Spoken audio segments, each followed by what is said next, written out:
Bore da pawb, croeso mawr i chi i gyd. Diolch i Rosa sy'n arwain yr oedfa. Oedfa cyffroes oherwydd mae Lynn yn adnewyddu ei hyddewidion bedydd y bore yma. Yn ystod y wythnos mae LG y brecwast gweddi yn rhedeg dros Zoom a gwerth gitar gyda maestro Andrew bore dydd Sadwrn. Bydd Lisa yn arwain yr oedfa Cymraeg ddydd Sul nesaf. A hefyd mae Andrew Parker yn ymddangos ar y rhaglen Celebration a Radio Wales heno am just cyn hanner wedi 7. Mae'n siarad am ei hoff emyn. Diolch, Rosa. Diolch i ti, Paula.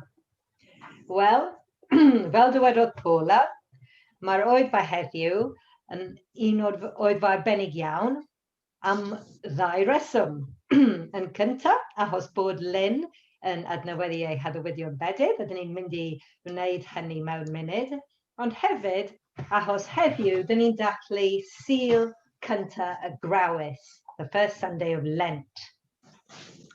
Ac eleni, mwy nag erioed, dydw i ddim yn sicr os ydy dathlu y gair gorau i'w ddefnyddio. Tymor o aberth ydy'r Grawys fel arfer, ond eleni rydyn ni wedi cael llond bol o ebyr yn barod. Yn draddodiadol, rydyn ni rhoi'r gorau i rhywbeth yn ystod y tymor hwn. Ond rydyn ni wedi cael ein gorfodi i roi'r gorau i gymaint yn ystod y flwyddyn diwethaf. Ac mae'n bwysig adnabod hynny, felly dwi eisiau dechrau'r oedfa heddi gydag adeg fer o alarnad, lament in Saesneg. We're going to have a brief period of lament just to bring before God all the things that against our will we have been forced to give up during the last year. Felly dwi wedi gofyn i chi baratoi darn o bapur gydag amlinelliad dylaw arni. A dwi'n ei gwahodd nawr i ysgrifennu yn y llaw ar y papur popeth eich bod hi wedi ei gothlu yn ystod y flwyddyn diwethaf. So I'm just inviting you now to bring before God and to write on the sheet of paper in the hand everything you have had to give up during the last year. Fatha gwyliau, ymweld â theulu, parti penblwydd, priodasau, nofio, efallai ffrindiau anoel, angladdau, cinema, eisteddfod, mynd am goffi, beth bynnag yw e, bach neu fawr, nodwch e ar y darn o bapur ac ffrymwch e i'r Duw sy'n gweld ac sy'n ein caru ni. A tra rydych chi'n gwneud hynny, dyn ni'n mynd i wrando ar emyn sy'n ein hatgoffa ni o'r cryfder sydd yn dal y pwysau i gyd.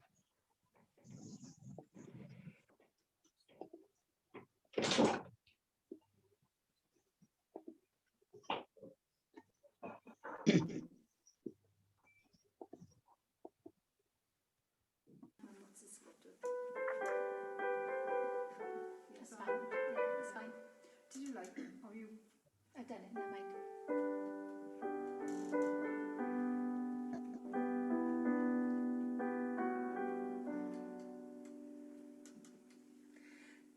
Over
Ond as cael roed I sengi yn y dengys nawr y gwydd, a'r drafod o'n graig y groeso, dyna pan sy'n sabydd. Pwys o'r bor ar fy neu, holli rai yn haf. Pwys oedd waith ar gyfeillio, wyth ein hollin fi anio. Pwys o'r ddawddyd hwnnw sylw, profin fi ar newid byd. Pwys o'r iesu dyma bygredd, sydd yn dal y pwysau I gyd.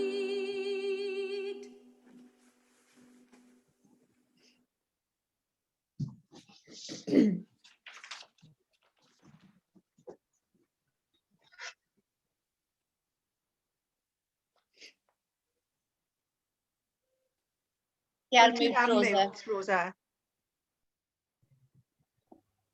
Diolch. Mae cyfle da ni nawr I roi y pethau da ni wedi eu hysgrifennu ar y llaw I roi nhw yn nwylo Duw, gweddill. Dduw, cariadlon, ffyddlon. Mae dy gariad yn ddi-amod, dy addewidion yn ddi-droi yn ôl. Edrychwn I fyny ar ôl cawod o law, yn chryfeddu at harddwch llwgar dy enfys, sy'n ei hadgoffa o ddaddewid at ffyddlondeb I bob cenhedlaeth. Ble bynnag y byddwn yn digwydd bod, yn yr anialwch, ar y mynydd, neu waelod y dyffryn, mae dy ysbryd sanctaidd gyda ni. A ddolwn di, yw cariadlon a ffyddlon. Amen. Amen. Nawr, dwi'n mynd I pinio Lynn a pinio fi hefyd, gobeithio, dyma ni. Nawr, Lynn, wyt ti'n hapus jyst I esbonio I ni pam ti wedi gwneud y penderfyniad I adnewyddu dy addewidion heddiw? Ie, wel, dechreuais I ysgrifennu rhywbeth a doedd ni ddim yn gallu stopio. So, ond... Great. Fi, ie. Wel, ces I fy medyddio pan oeddwn i'n 15 oed. Yn 21, priodais I a symudon ni I Blaenafon achos roedd dyna roedd Jeff yn gweithio yn y fenni. Collais I fy nghysylltiad gyda fy ffydd a Duw.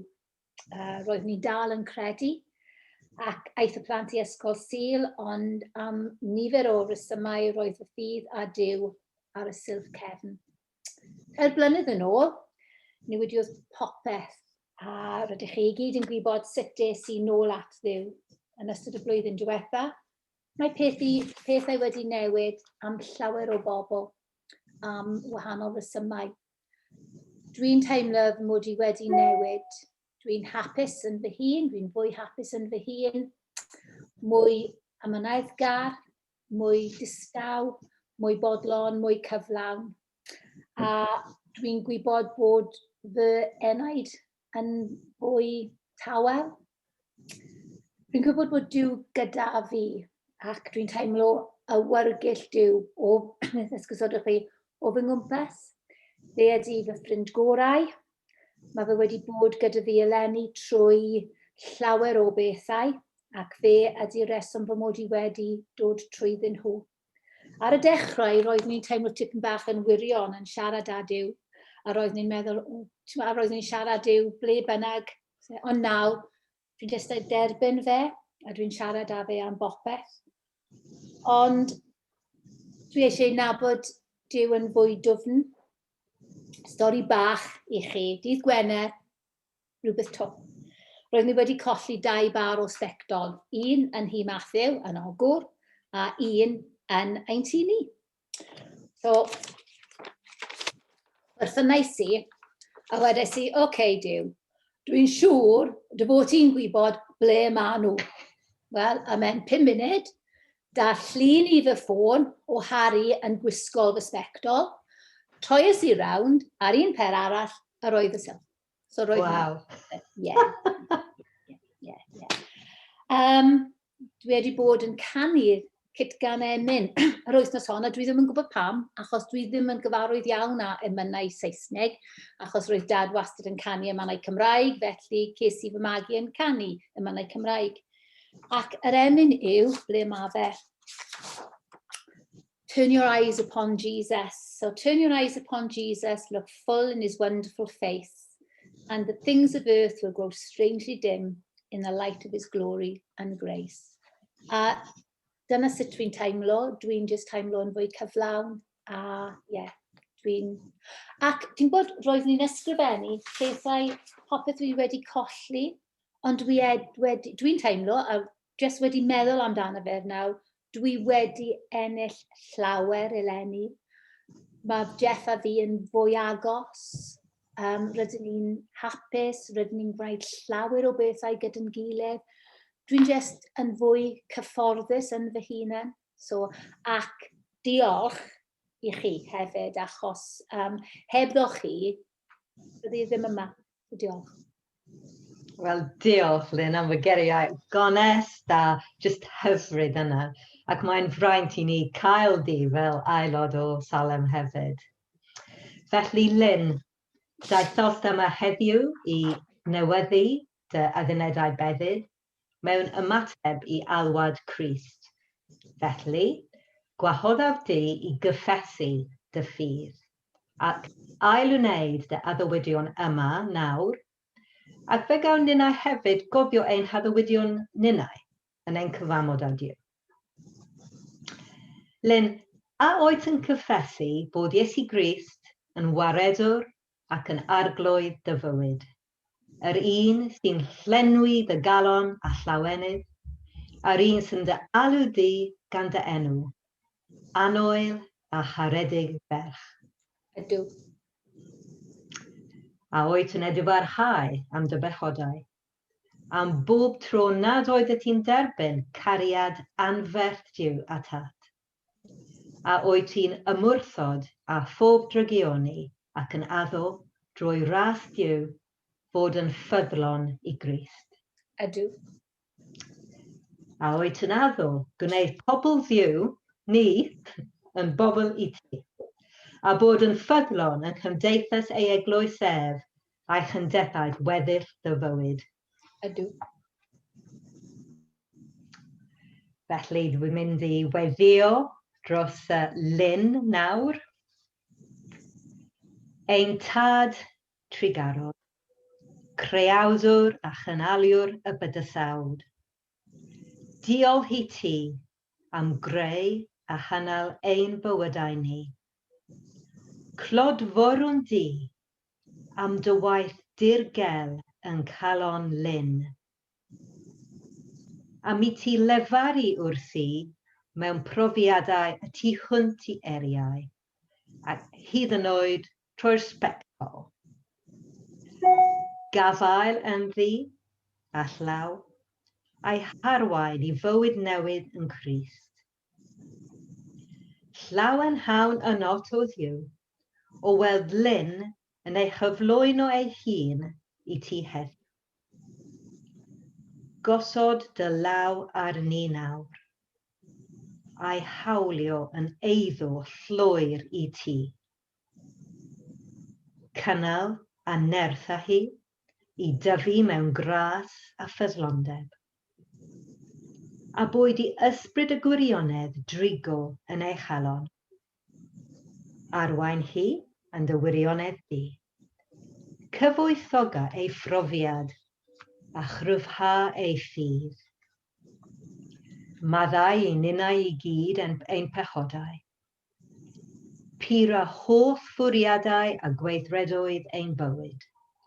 Rhag I ni fod mewn unrhyw fodd yn rhwyster I neb ddod at ati, trwy Iesu Grist ein harglwydd. Lyn, rwy ti wedi cael dy fydyddio yn enw'r Tad a'r Mab a'r Ysbryd Glân.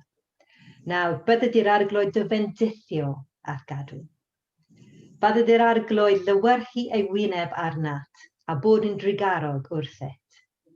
Bydded i'r arglwydd edrych arnat a rhoi I ti heddwch. Amen. Amen. Diolch. Croeso, ein braint a'n cyfrifoldeb ni oll fydd gweddio nawr dros Lyn. Nid dim ond yn ystod yr Wyddfa heddiw, ond yn ystod bob dydd a bob wythnos a bob mis a bob blwyddyn sy'n dod. A helpu Lyn ym mhob ffordd I gynyddu yn noethineb ac ofn yr arglwydd, fel y caiff nerth I ddilyn Iesu a bod yn aelod ffyddlon yn ei eglwys ef. Ac mae cyfle ni nawr I gyd adnewyddu ein haddewidion, felly fi'n mynd I rannu fy sgrin unwaith eto. Ac mae cyfle ni gyda'n gilydd I ddweud y geriau yma. Byddwn yn meithrin ein gilydd mewn ffydd, yn cynnal ein gilydd mewn gweddio, ac yn annog ein gilydd mewn gwasanaeth. Cyflwynwn ein hunan i'r arglwydd, gan gyfamodi yn ei bresenoldeb I gydroedio yn ôl ei air. Cynorthoied Duw ni. Amen. Diolch Lyn, da iawn ti. Da ni'n mynd I ganu unwaith eto nawr. Da ni'n mynd I gofio y Duw sy'n ffyddlon. Ffyddlon I Lyn, ond hefyd ffyddlon I bob un ohonom. Ffyddlon I fam Lyn, ffyddlon hyd yn oed i'r bobl nad ydyn nhw nabod Duw. Ffyddlon un.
Mae'n darlleniad heddiw yn un byr iawn.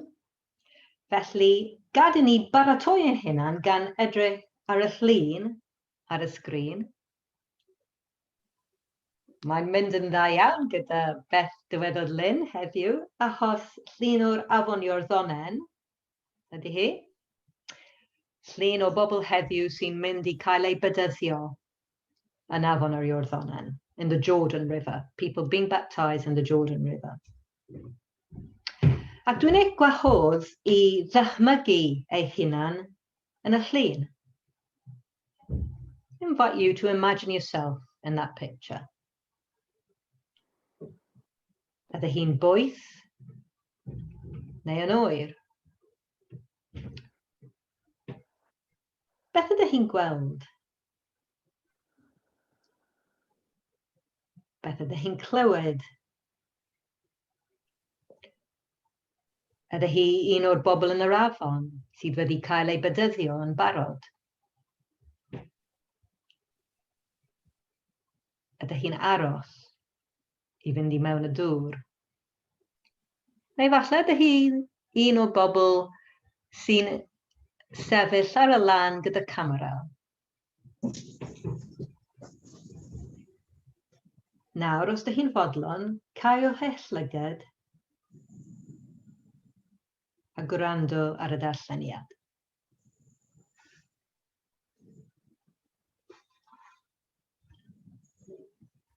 Tua'r adeg yna, daeth Iesu o Nazareth, Galilea, i gael ei bydyddio gan Ioan yn yr Iorddonen.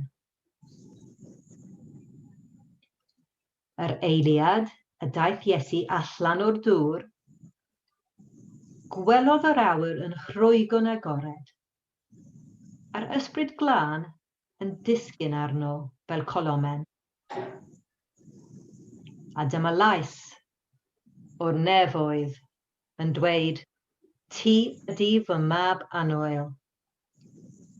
Rwy ti wedi fy mhlesio i yn llwyr.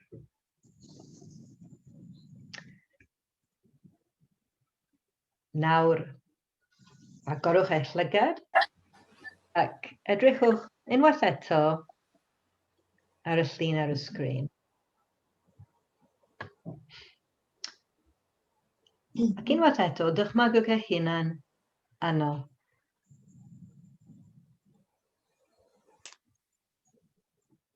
Mae'n boeth dros ben.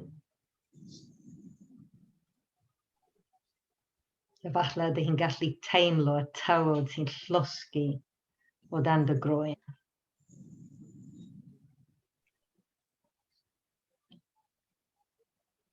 Beth ydych chi'n gweld? Beth ydych chi'n clywed? Sut ydych chi'n teimlo? Nerfus? Ofnus? Oes syched arno chi? Oes anifeiliaid gwyllt yna?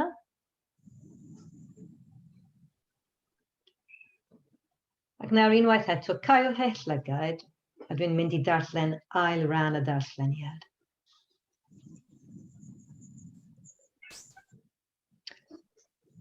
Yn syth wedyn iddo fe cael ei fydyddio, dyma'r ysbryd yn gyrru Iesu allan i'r anialwch.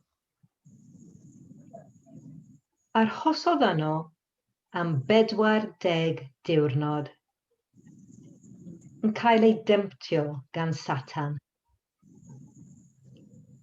Roedd anifeiliaid gwyllt o'i gwmpas, ond roedd yno yn gylion, yn gofalu amdano.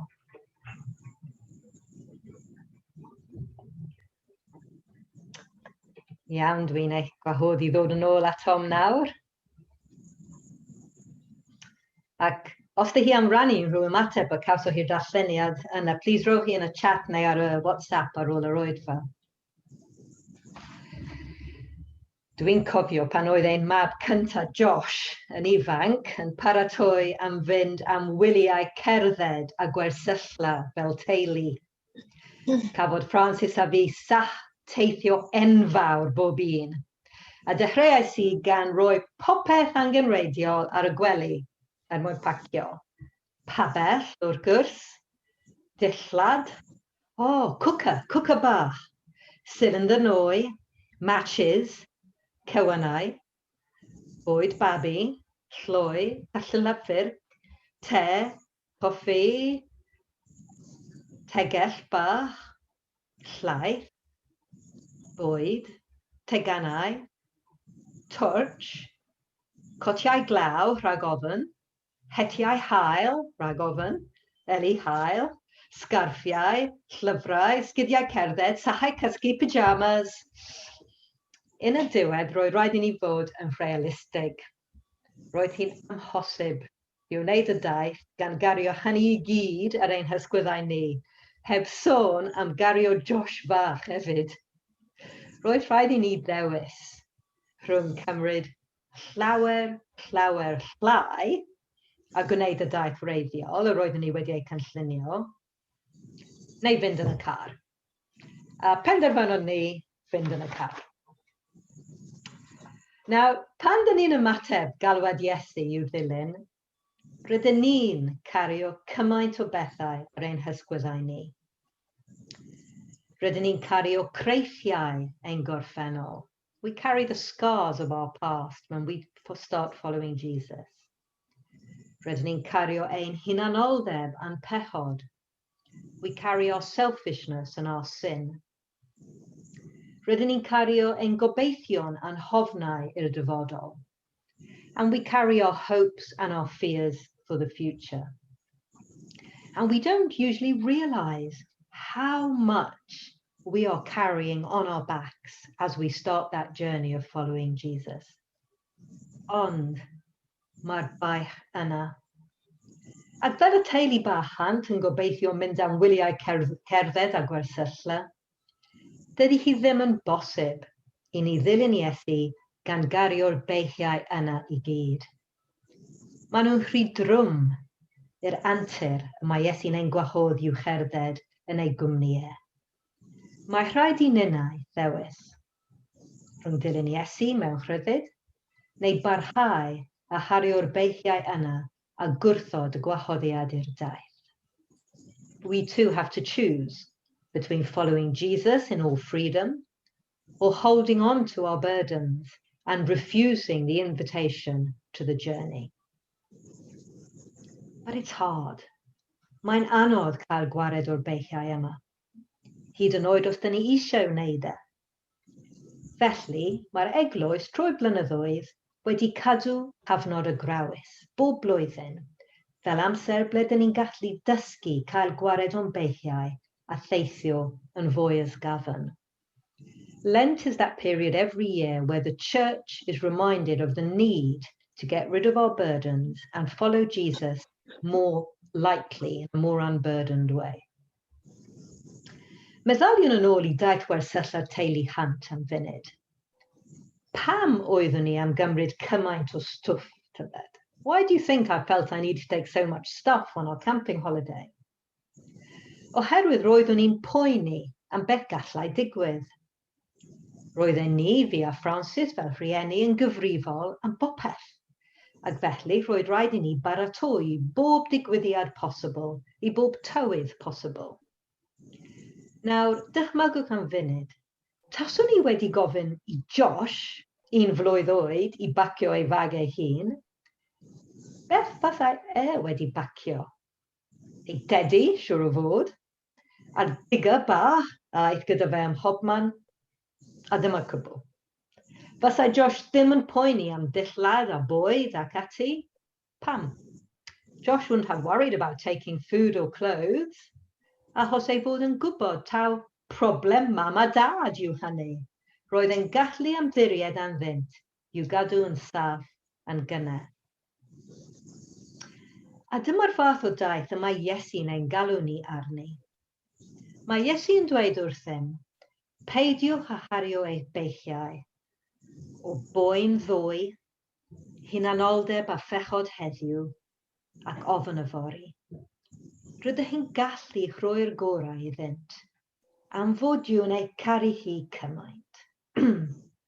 Mae Iesu'n dweud bod hi'n saff i adael hynny i gyd yn ei ddwyl o ef, a dilyn Iesu mewn chryddid, oherwydd ni yw plant anoel Duw. Felly, y cam cyntaf a'r cam pwysica ydy deall a chredu ein bod ni'n blant anoel Duw.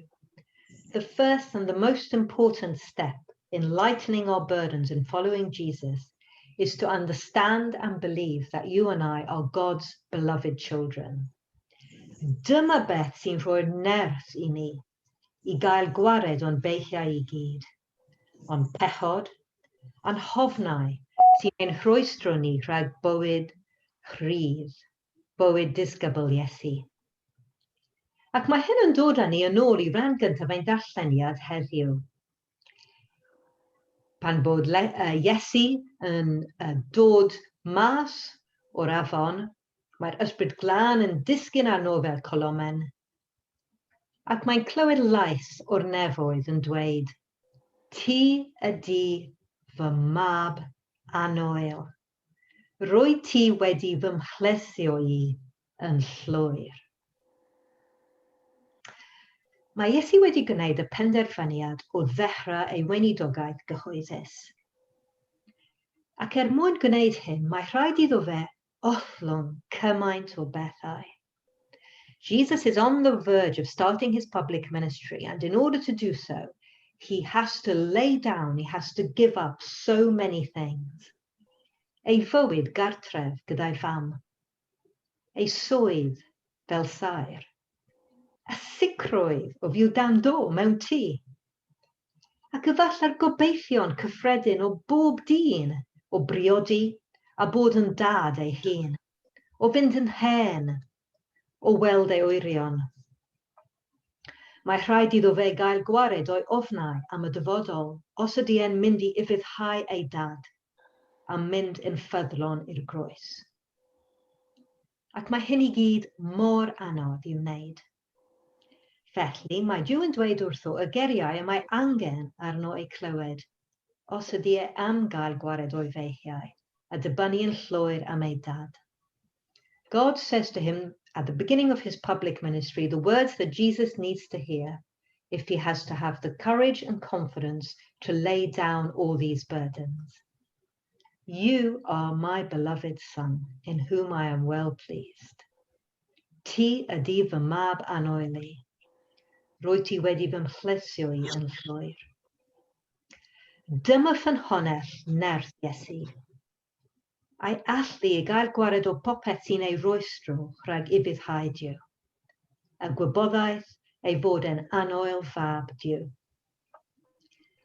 Ac mae yn union yr un peth yn wir ohonom heddiw. Rydyn ni yn anoel blant Duw. Mae Duw yn ymhyfrydu yno. A dyma'r gwybodaeth sy'n rhoi i ni yn nerth i gael gwared o bopeth sy'n ein rhwystro ni rhag ddilyn Iesu. Dywedodd awdur y llythyr at y Hebreaid, pennod 12 adnod 1. Gadewch i ni gael gwared a phopeth sy'n ein dal ni yn ôl, yn arbennig y pechod sy'n denu yn sylw ni mor hawdd. Gadewch i ni fod yn benderfynol o ddal ati, a rhedeg y ras sydd o'n blaenau i'w diwedd. Rhaid i ni hwylio yn sylw ar Iesu. Fe ydy'r pencampwr a'r hyfforddwr sy'n perffeithio ein ffydd ni. Yn ystod bedydd Iesu, mae Duw yn gweud y geriau holl bwysig wrth Iesu. Ti ydi fy mab anoel i. Ac mae'n werthwael edrych yn agosach at y geriau yma. Mae'r geriau ti yw fy mab yn dod o Psalm 2. These words come from Psalm 2, you are my son. Psalm ble mae Duw yn penodi ei frenin i lywodraethu dros y byd i gyd.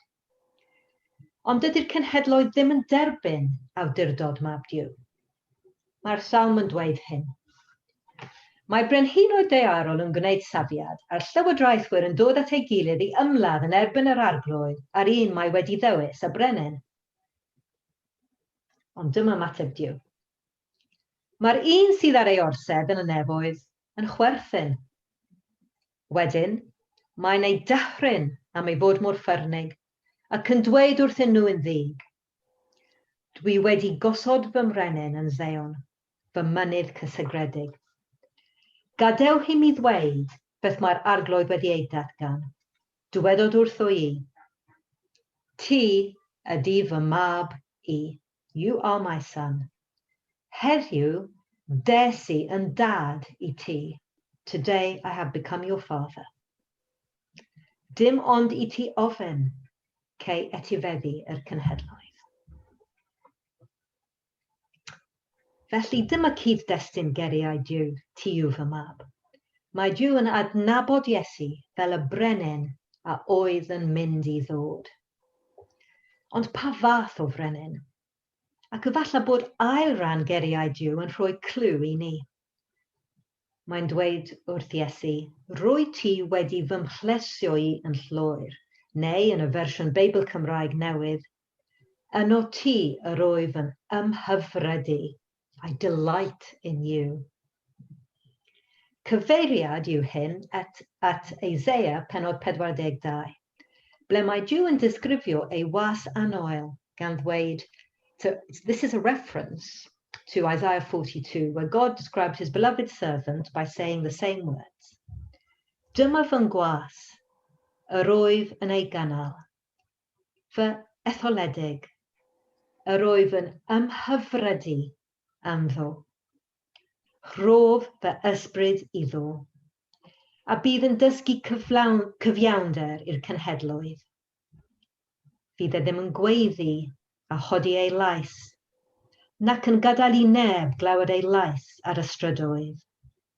Fydd e ddim yn torri broen enfregus, nac yn diffodd llyn sy'n mygu. Bydd yn dangos y ffordd iawn i ni. Hynny yw, mae Duw yn penodi Iesu fel ei frenin ond nid brenin sy'n dibynnu ar ei nerth a'i fyddin ei hun. Achos dim ond bai enfawr arall ydy'r angen i ni ddibynnu arnom ni ein hunan. Na, mae Duw yn penodi Iesu fel y brenin mawr, ond y brenin sy'n dibynnu yn llwyr ar Dduw. Y brenin sy'n teithio gyda sach teithio wag fel petai. God appoints Jesus as his king, but not the king who depends on himself, rather the king who depends completely on God, the king who, as it were, travels with an empty rucksack. Nawr, dydy ddibynnu ar Dduw fel na ddim yn hawdd. Mae'n llawer haws i chi a fi ddibynnu ar bethau dyn ni'n gallu ei gweld a'i cyffwrdd â nhw, pethau fel bwyd ac arian enghraifft, ac mae Iesu yn gwybod hynny. Felly yn syth ar ôl iddo fe gael ei gadarnhau gan Dduw, a chyn iddo fe dechrau fywyd cyhoeddus. Dyma Iesu yn mynd i'r anialwch i ympridio, i hyfforddi dibynnu ar Dduw yn unig.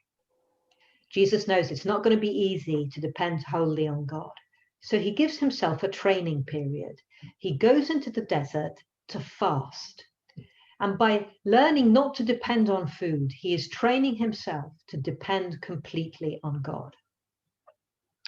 Drwy'r blynyddoedd, mae Cristnogion wedi ymarfer disgyblaethau fel ympridio. Pam? Achos pan dwi'n dweud na i'r pethau ymarferol rydw i'n dibynnu arnynt, pethau fel bwyd enghraifft, dwi'n dweud wrth Dduw, dwi eisiau dibynnu arna ti yn unig. Mae yn union fel tynnu pethau mas o'r sach teithio yna, a chredu bydd Duw yn bodloni bob un o'n hangenion ni ar y ffordd. Ond, talwch sylw ar y drefn. Let's pay attention to the order in which Jesus does things. Jesus does not fast in order to gain God's favour. Mae Iesu'n gwybod yn barod bod Duw yn ei caru fel y mab anoel, achos bod Duw wedi datgan hyn yn ystod ei fedig yn barod. Na, mae Iesu'n ympridio mwyn fel petai gwacau ei sach teithio, cael gwared o bopeth sy'n ei roestro rhag I fyddhau ei dad, a hanolbwyntio ar Dduw yn unig. Jesus is fasting, as it were, to empty his rucksack, to get rid of everything that's stopping him from obeying his Father, and in order for him to concentrate on God alone. And that's why Christians fast during Lent. Dim I golli pwysau, dim mwyn ennill ffafr a chariad Duw. God loves us already. Dim I dalu rhyw fath o gosb ar gyfer ein pechodau ni. Jesus has done this. Mae Iesu wedi talu'r gost am hyn ar y groes yn barod.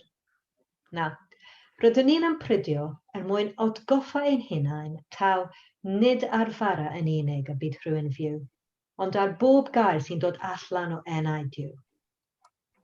We fast to remind ourselves that man does not live by bread alone, but by every word that comes from the mouth of God. I gofio unwaith eto geriau lletr at y Hebreaid ydyn ni newydd ei clywed. I gael gwared o'n trefon arferol a llirio gofod ac amser I Dduw. We fast in order to get rid of our everyday routine and to clear time and space to be with God.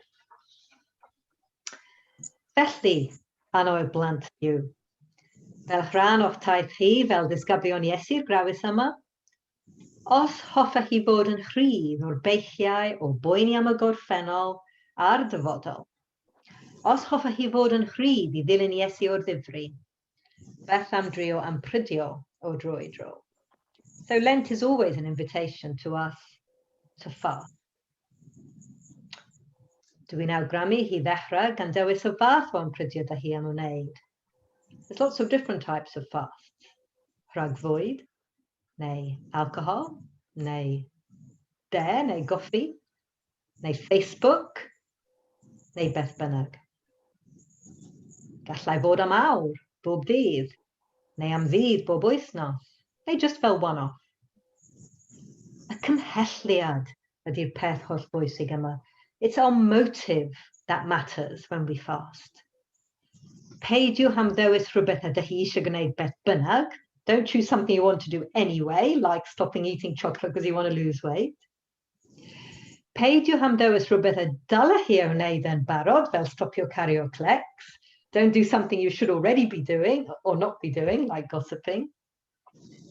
Yn lle, dewiswch rhywbeth yn eich bywydau hi sy'n bwysig I hi, rhywbeth sy'n cystadlu â Duw I gael sylw yn eich bywyd beunyddiol. It's a good idea to choose something that is competing for your attention, competing with God for your attention in your everyday life. Cofiwch cymaint fod Duw yn eich caru chi. A just yn braifat rhwng chi a Duw, dwedwch, Dad Anwyl, dwi'n mynd I roi'r gorau I yfed goffi enghraifft heddiw. Just I ddangos I ti fy mod i'n dy garu di hefyd. A dwi eisiau dysgu dibynnu yn llwyr arna ti.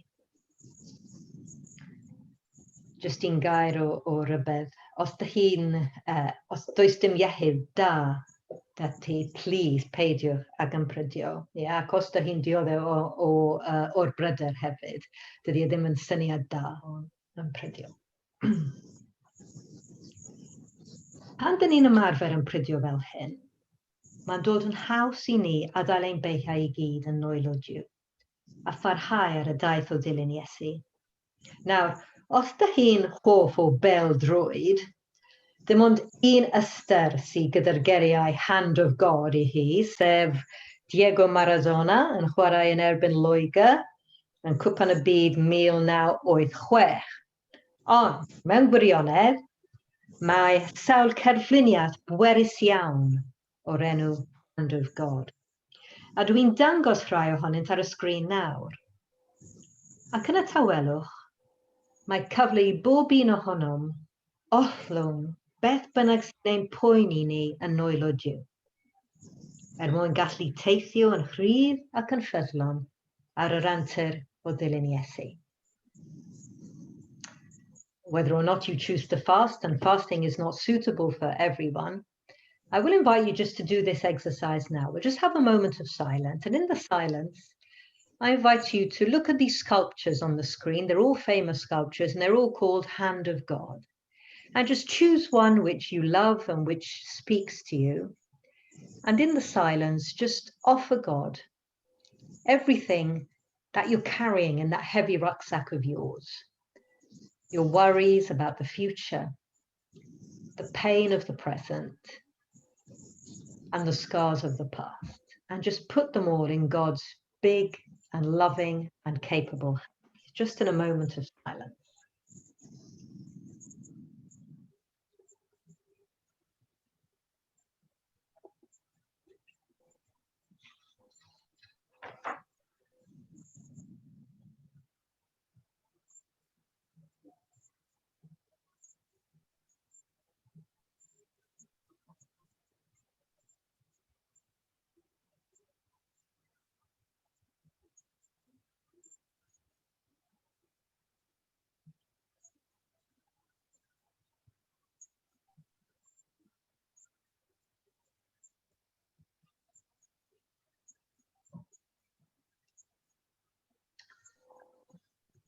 Gweddiwn.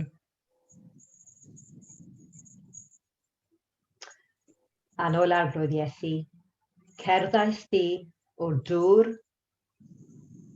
Afon Iorddonen, i'r anialwch. O lais Diw i lais y gelyn. Yn anialwch ein byd ni heddiw, rydyn ni'n wynebu llawer o elynion, llawer o demtesiynau. Maddau I ni, pan dyn ni'n ildio I hunanoldeb, chwant, dicter a grym. Weithiau mae adegau anodd yn dilyn y naill yn syth ar ôl y llall, ac mae'n anodd I ni gadw ein sylw arna ti. Maddau I ni. Helpa ni gofio dy addywyddion a thadnabod di yn y rhai y byddi'n dod â hwy atom.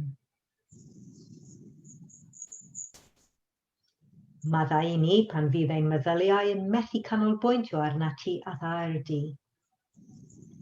Helpa ni gofio waith beth byddwn yn mynd trwyddo, dy fod di wedi bod yno o'n blaen. Pan fyddwn yn nofio yn nyfrwydd cynnes dy gariad, neu yn teithio trwy'r anialwch cras. Helpa ni beidio â holli golwg ar dy law, yn ein harwain ni I ogoniant trygwyddol ar ben draw yr enfys. Y gorihaf arglwydd gweddiwn ar I ti faddau I ni.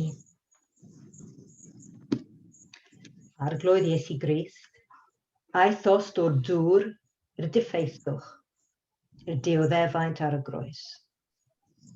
Yno bios ti fab anol Diw farw yn dy gorff dros ein pochodau.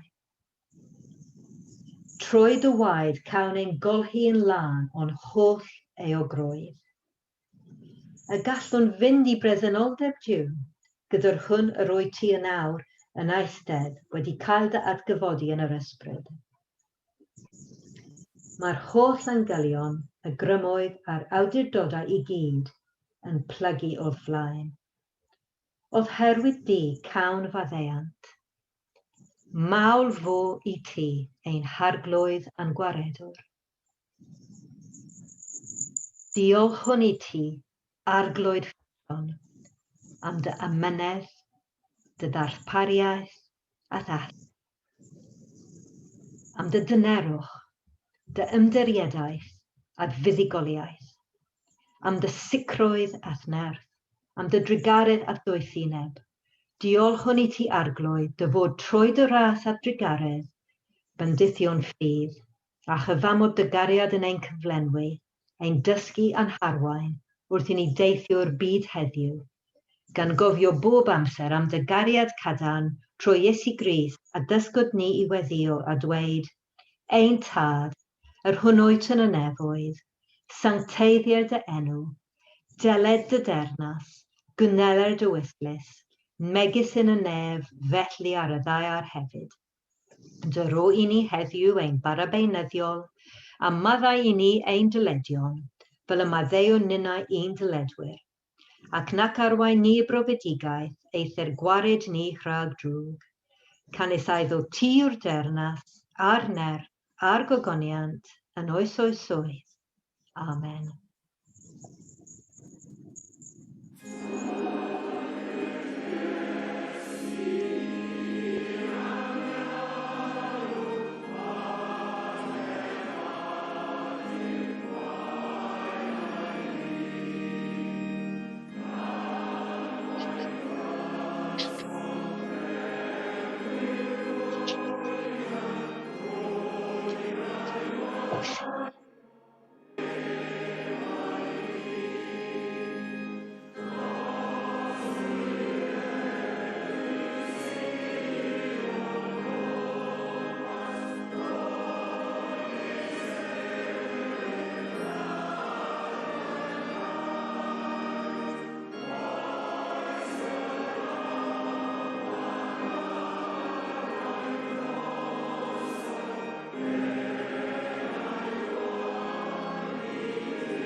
So to those of you who are just joining us for the English service, we're running a little later than usual because we have had a wonderful service in which Lynn has renewed her baptismal vows. So if you've just joining us, been met by Welsh, don't panic. You are definitely in the right place. I'm just going to end by saying a prayer in Welsh, a closing blessing, and then we'll have a couple of minutes break and we will start the English service. Dduw yr creawdwr, Fe'n gwnaethost ar dy ddelw di I fod yn bobl I ti, ble bynnag y byddwn yn mynd. Wythnos hon, beth bynnag fydd ein profiadau, ble bynnag y byddwn yn ein cael ein hunan, helpa ni I wybod dy fod di gyda ni, yn arwain, yn datgelu ac yn cynnal bob amser. Amen.